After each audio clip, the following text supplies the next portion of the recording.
Allô! On va lire Le cheval enchanté. Le roi de Perse recevait le premier jour de l'an tous ceux qui voulaient le voir. Une année, un vieil Indien lui présenta un cheval volant, mécanique, pouvant transporter son cavalier au bout du monde. Firouz, le fils du roi, bondit en selle pour essayer ce cheval et s'envola. « Misérable! » s'écria le roi. « Tu n'as pas expliqué à mon fils comment faire pour revenir. » Et il jeta l'inventeur en prison. Le prince, survolant monts et vallées sur sa monture, vit un splendide palais et se posa non loin. La nuit venue, il s'approcha. Par une fenêtre, il vit une ravissante jeune fille, endormie, que la brise réveilla. « Qui êtes-vous? » demanda-t-elle, surprise. « Je suis Fleur de Lune, la fille du roi de Bengale. »« Moi, je suis Firouz, le fils du roi de Perse, » répondit-il. « Vous semblez épuisé, » dit la princesse. « Restez ici pour vous reposer. » Ils parlèrent longuement et Firouz, tombé amoureux de la princesse, lui déclara au matin: « Mon vœu le plus cher est que vous veniez au royaume de mon père pour devenir mon épouse. » Fleur de Lune accepta, et les deux jeunes gens montèrent sur le cheval mécanique sans prévenir personne.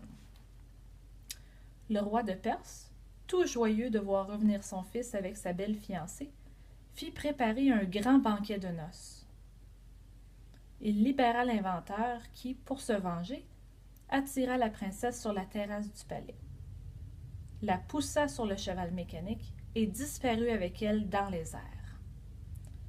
Apprenant cela, le prince Firouz, désespéré, s'élança à sa recherche. Cependant, le vieil Indien et la princesse, arrivés dans le royaume du Cachemire, se posèrent dans une forêt. « Restez ici, dit l'inventeur, je vais chercher à manger. » Le roi du Cachemire, qui chassait dans cette forêt avec son escorte, entendit pleurer la princesse. Elle le supplia de la délivrer du misérable qui l'avait enlevé. Et quand l'homme revint, les chasseurs se tuèrent. Le roi invita la belle princesse au palais et y fit aussi porter le cheval mécanique. Il donna, pour Fleur de Lune, de grandes fêtes et voulut l'épouser. Mais elle ne pensait qu'au prince Firouz. Alors que le roi menaça de la garder prisonnière si elle le refusait comme mari, la princesse feignit donc d'être gravement malade, et aucun des médecins appelés ne put la guérir. Entre-temps, le prince Firouz, arrivé dans le pays, entendit parler de la malheureuse princesse. Firouz alla voir le roi habillé en médecin et, muni d'une fausse barbe, lui dit pouvoir guérir la princesse. Laissé seul avec elle, il ôta sa fausse barbe et lui exposa son plan pour s'enfuir. Puis Firouz dit au roi: « Le cheval a jeté un sort à la princesse.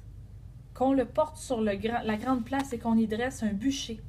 Je brûlerai le cheval pour briser le maléfice et la princesse sera guérie. » Le roi exécuta les ordres et Firouz alluma le bûcher, avant d'y lancer de la poudre noire en prononçant des paroles magiques.